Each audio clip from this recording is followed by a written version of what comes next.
Hi, can you guys hear me okay? Yes. Yeah. Hi, Raul. Hi, is It's that Allison. Allison? Yep. Hi, Allison. We're getting, let's see. And then I see somebody here who I don't recognize. Tell me your name. Sharon. Hi, Sharon. Hello. It's nice to meet you. Can you hear me okay? I can hear you just fine. Great. We're going to get started here. So this is our first class of our kind of new series for full body strengthening.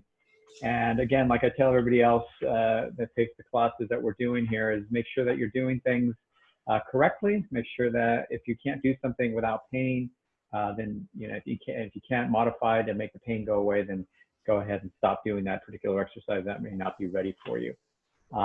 If you have questions, just go ahead and wave your hand, and I'll try to look over and make sure that you're doing things well. If you have any questions at all, there's only 2 people on our class today, so you can just go ahead and shout those out, and I'll get to you. Okay, we're going to start on our hands and knees, so we can get in that quadruped position. And this is a nice warm-up that we do here often. And we're going to do what they call cat camel. And this is to warm up our spine. This is an all-body exercise class, so we're going to be doing a little bit of warm-up. Amanda, spread your knees apart. So your knees should be about hip width apart, and bringing your knees a little closer toward your hands. A little bit more, a little bit more, a little more. So make sure that your hips are directly over your knees, and sit back. There we go. And then go ahead and start the rounding of your back, so like an angry cat. And then you drop it down, and this is the camel portion of the exercise. So you're kind of assuming the position of the name. This is the angry cat. And again, this is the camel. Sometimes people call it a cow, cat, camel. I think I like the camel better. I'm not sure if I see the cow, but I see kind of a camel here with the 2 humps there. And then the roundness of your back for the cat. And the point is to get the spine moving and to start loading weight through your arms and through your legs to start to warm up those joints and start to get the core muscles and the abdominal muscles engaged and warmed up a little bit to work here during our class. So I'm gonna do a couple more to get things loosened up.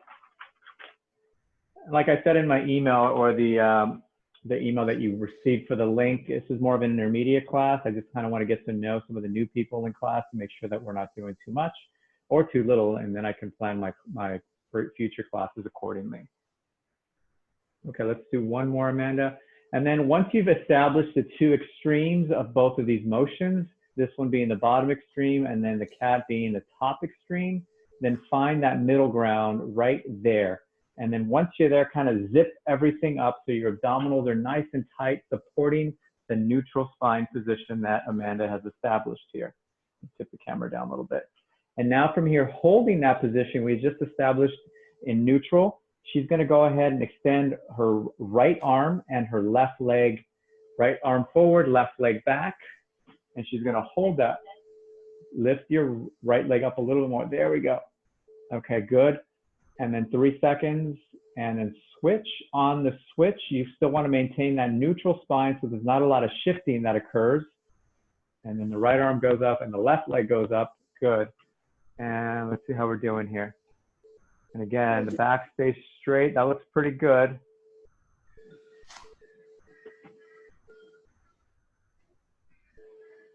Sharon, that looks pretty good. I see your spine. Just hold it for about 3 to 5 seconds and then switch. Allison, you doing okay? Yep. Just make sure it's not too hard on your neck. I know you have issues there. Good, keep going. I put on the handout, we're doing about 15. Only 1 rep, so we can move on to our next exercise. Actually 12. Okay, we'll stop at 12 and then. Good, and if you're holding your spine in that neutral position that we established in the beginning, if you're fully extending your limbs, you're gonna feel a lot of work in the arm that's staying down and the leg that's staying down. But most importantly, where I want you to feel it is that midsection of your core, maintaining your spine in that neutral position, which Amanda is.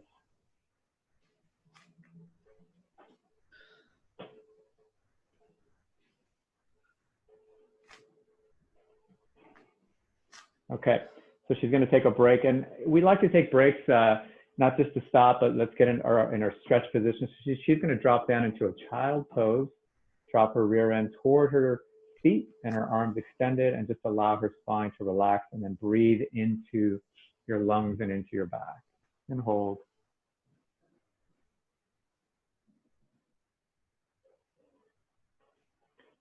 On the handout, I put a modification where if you cannot get on your hands and knees, you can do the standing bird dog supported on a table or a couch. It looked like both of the participants here were able to do it, so we don't need to do the modification. But if we have somebody that can't get on their hands and knees because they've had a knee surgery or they just can't put so much pressure on their wrists, then we would have them doing in a standing position, hovering over a table. So just keep that in mind when you're doing this, if it's putting too much pressure on your knees or your wrists. Okay, we're going to move on to our third exercise, essentially, which is going to require you guys to have your TheraBand. So I'm going to get the TheraBand for Amanda. Depending on the TheraBand that you use, Amanda is using a medium resistance, just a green. Make sure to work a little harder. She chose her poison. It's okay. I think you did green last time too.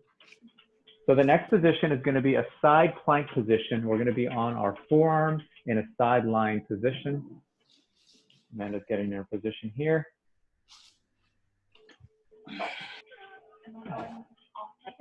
Yep, off the hip.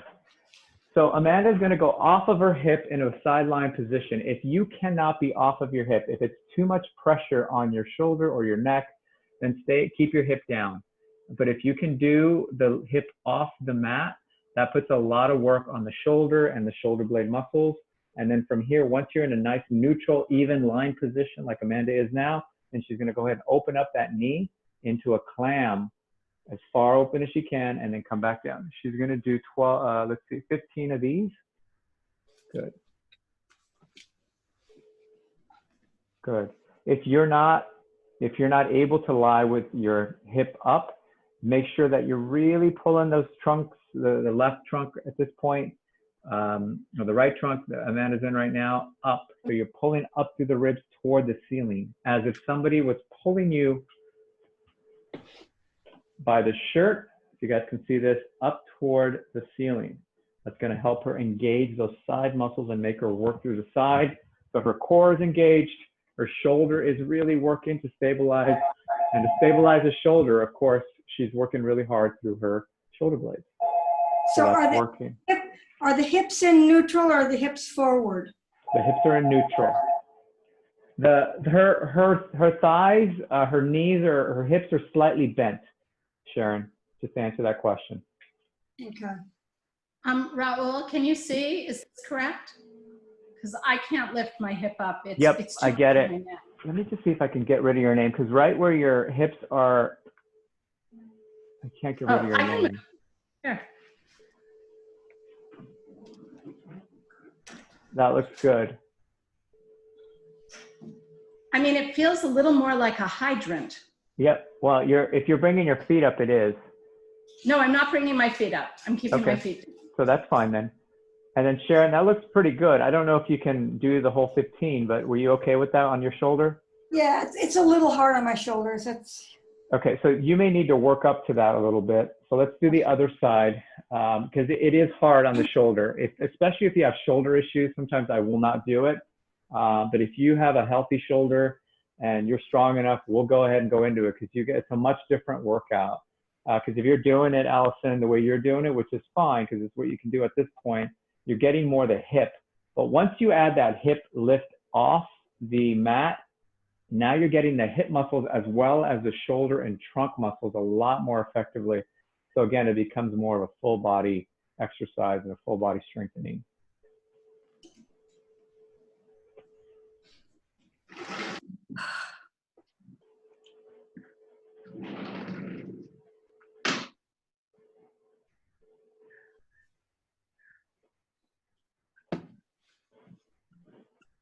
Good. All right.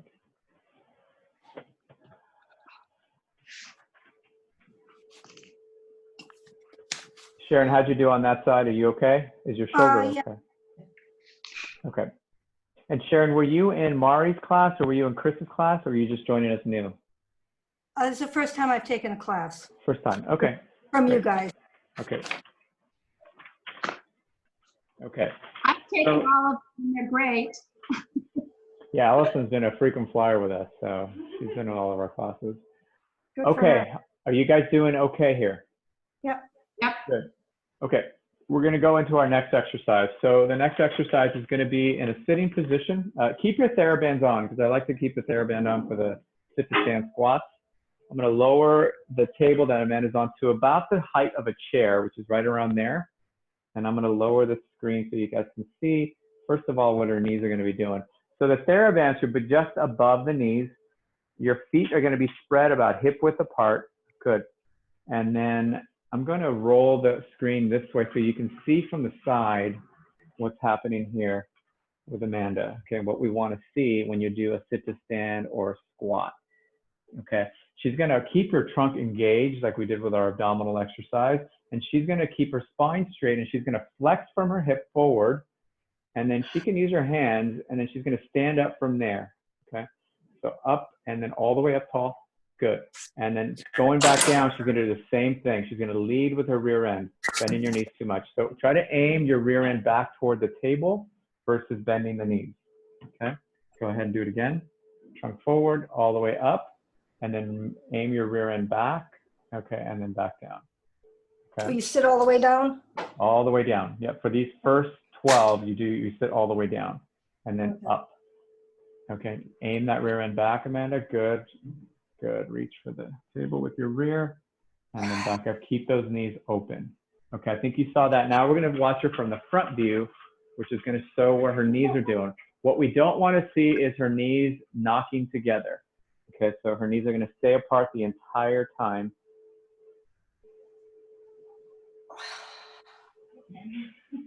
You okay? You can come back a little bit. And then forward, all the way tall. And then rear end goes back. Don't be afraid. People are afraid to get that booty back. I don't know why. Maybe it's just not a,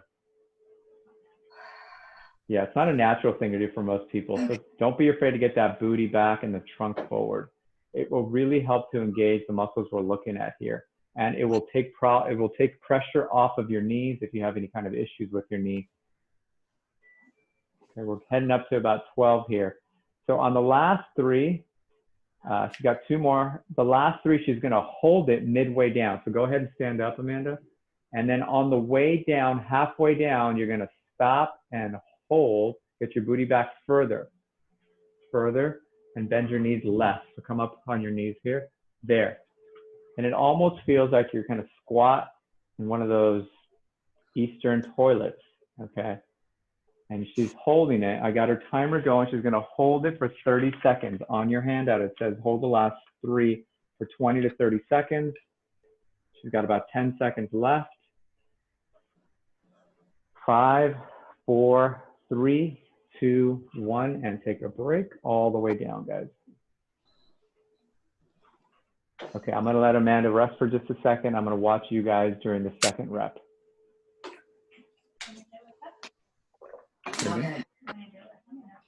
Yeah.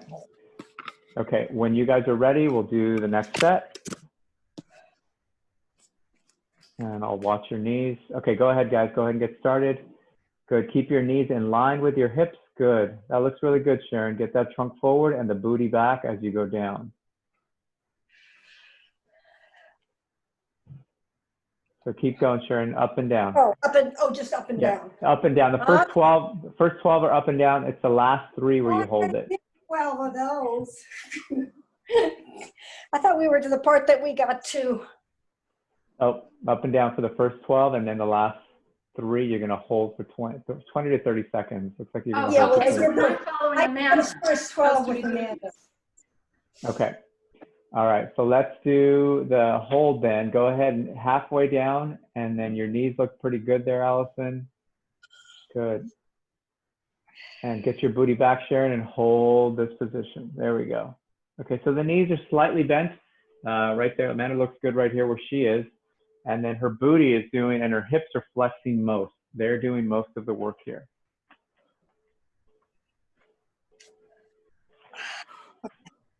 She's holding. You guys are more than halfway done there. Another 15 seconds to go. Oh, that hurts. And got 10, 9, 5, 4, 3, 2, 1, and done. And take a break. Okay, so again, you should not feel pain in the knee.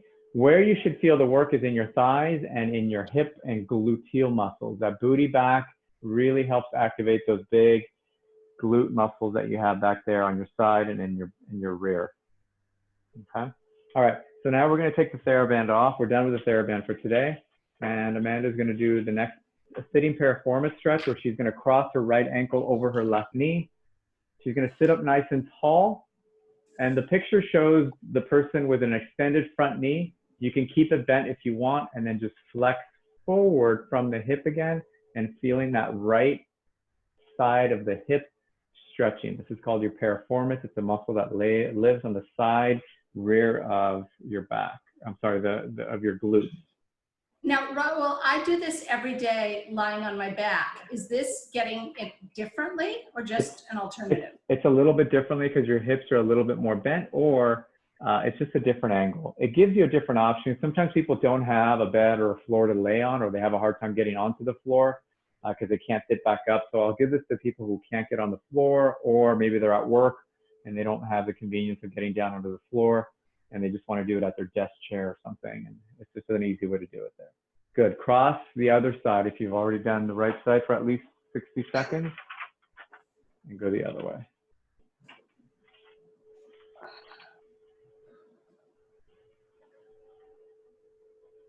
Try bending your knee, Amanda, to see if it feels different for you. And you guys can try it at home too. Bend your knee versus keeping your knee straight, the bottom leg that is, and see if that makes the stretch any different. I think it might give you more of a stretch in the piriformis hip area if you keep your knee straight, bent. Okay, straight, I think, or if you have it straight, I think you have to bend forward a lot more with your trunk, which makes it more difficult. Yeah. Good, and then come back up. Okay, I'm gonna have you guys go ahead and stand up. And the next one we're gonna do is scapular push-up from a raised table height. Okay, so I'm gonna change the angle here of the screen. Let me come over here. I think you're right. I think this is better. That's glare, I think. Okay, so Amanda's gonna start with 1 foot forward, then she's gonna put the other one back. I would put the right one back too, Amanda. Okay, good. And maybe bring it in a little bit more. Both of them. More, more, more. You can flatten your heels out if you need to. Good. Now from here, what she's going to do is keeping her elbows straight. She's going to do what we call a scapular push-up. She's going to allow, keeping her elbows straight again. She's going to drop her chest, elbows stay straight toward the table, and then she's going to push up, up, up, up further into my hand. More, more, more, more, more. Good. So rounds her back, and she's going to drop. And then she's going to push up into my hand, more, more, more. So it rounds, and then she's going to drop again. This is not an exercise where you're going to feel a lot of burning happening or a lot of muscle work, because these muscles are really small. These are more control muscles that people have a hard time engaging, but they're really, really important for the health of your shoulder if you have shoulder problems. Now, if you have arthritis, be careful with this one because it does put the compression, arthritis in your shoulders, that is, in your shoulder joint. It can put some compression through the shoulder joint itself.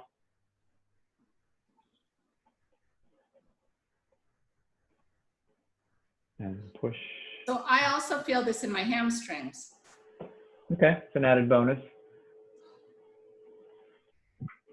Now, Sharon, I can't quite see your elbows there. Yeah, the angle might not be low enough. But it looks like you're, so make sure that you're kind of in a plank position, like at a 45-degree from the floor. Okay. So that you feel loading happening through your shoulders, but you're also feeling those shoulder blade muscles working. Okay, because the next second half of this, we're going to go into what we call a push-up. You guys know it as a push-up, more of an angled push-up. Just maintaining the plank. Yes, you're maintaining the plank, but if you see Amanda, she's dropping into what we call a protracted position of a retracted position of her shoulder. Then she protracts by pushing up. So she kind of rounds her midsection.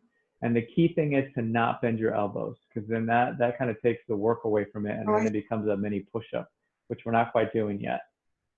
Okay, so it's that rounding of her back. Okay, so on and this then one, we are bending our elbows, correct? the next one we are, not this one. The one Okay, the one you're currently doing, there's no bending of the elbows. That's the Oh, key. I'm doing it wrong. Okay. Yeah, there's no bending of the elbow on this one. So it's a small movement then. It's very small. It's in between your shoulder blades, and it's targeting specifically a muscle called your serratus anterior, which is a very important muscle for the health and movement of your shoulder blade, and then thus your shoulder. Okay? It's a tricky one. We'll continue to go over that one, but it's an important one that it takes me a couple sessions to teach to patients or to people as they're learning it. Okay, the next one we're going to do is we're going to go into push-ups. So with this one, she's going to actually do a push-up down into the table or the couch, wherever you guys are situated, and she's going to bend her elbows on this one. Going to go all the way down as far as she can safely, and then push up, and then round, good. And then again, go back into her push-up. And then again, at the top, she's going to round her back out there. That's 2. And then drop all the way down. And then push up, 3. And I think I put on the hand up between 8 to 10. So as low as you can go safely. And again, maintaining a plank straight position with your trunk and your hips. All the way down, further, further, further, further, and then she pushes away. Good.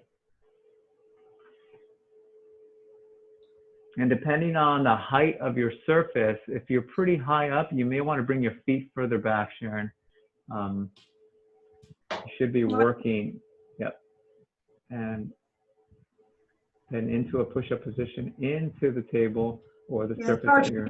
Into a full push-up position. Okay. Do what you can. Again, it's to work the shoulders and the pec muscles and the muscles in your shoulder blade. Okay, she's done 8 to 10. I'm going to have her give a break, and then I'm going to watch you guys on the second set. See if I can angle the camera better.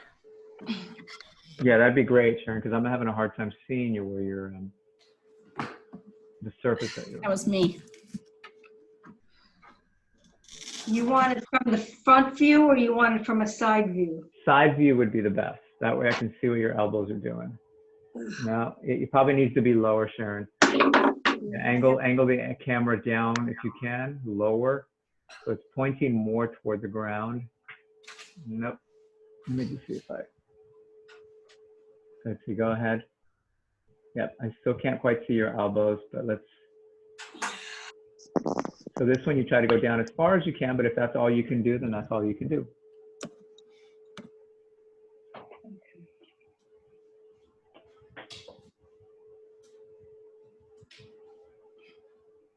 Okay.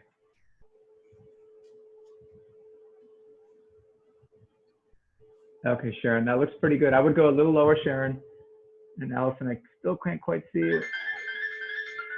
Yeah, it's an iPad, so it's the best I can do. Okay. You just go as low as you can. Sharon, you're doing okay? Looks pretty good. Yeah. The only thing I would add for you, Sharon, is at the top of the motion, right there, push into the whatever you're holding on to there, and then yeah, create a little bit of rounding through your mid back, and then come back down. Okay. Come down, come down, come down, and then yep, and then again, the lower you go, the more work it's going to be to get down there, and also to come back up. Okay, let's go on to a couple stretches, and then we'll wrap it up for today. This first one is a little hard unless you have a high surface. Amanda's going to put her arm on, and then she's going to keep one arm on. She can actually do both at the same time. Keep scooting back. Amanda, good. Now from there, actually bring your feet in a little bit further. Good. And then just drop your shoulders there into it. So she's keeping her back straight. And she's feeling the stretch through her lats and her shoulders there. And she's going to hold it there.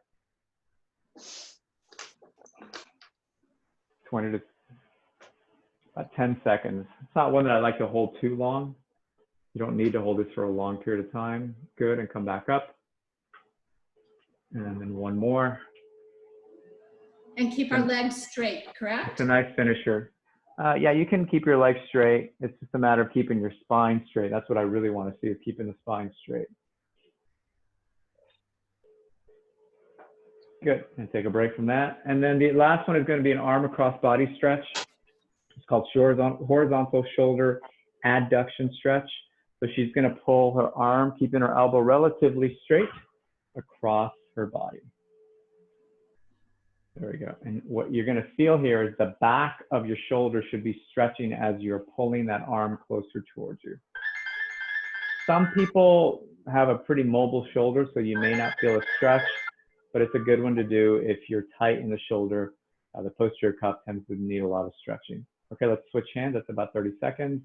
And then pull this one. Again, keep the elbow stretched, and where you're pulling from is right by the elbow. Okay, and pulling it right toward, pulling it in toward your chest. And if you can squeeze that shoulder blade in the back, you may give yourself a little bit more of a stretch. Hold another 10 seconds. 5, 4, 3, 2, and 1, and she is done. Okay, guys, that was our last stretch and exercise for today. Oh, great, thanks. Okay. Thank you. Nice workout, thank you. No problem. See you next Guys, week. I will be off next week, so we'll resume class the following week. I am on vacation. Yep. Okay, So we'll Enjoy. send reminders out, and hopefully you guys will sign up. okay, have a nice- enjoy your vacation. Thanks, guys. Have a Talk to you good soon. vacation. Thank you. Okay, thank you.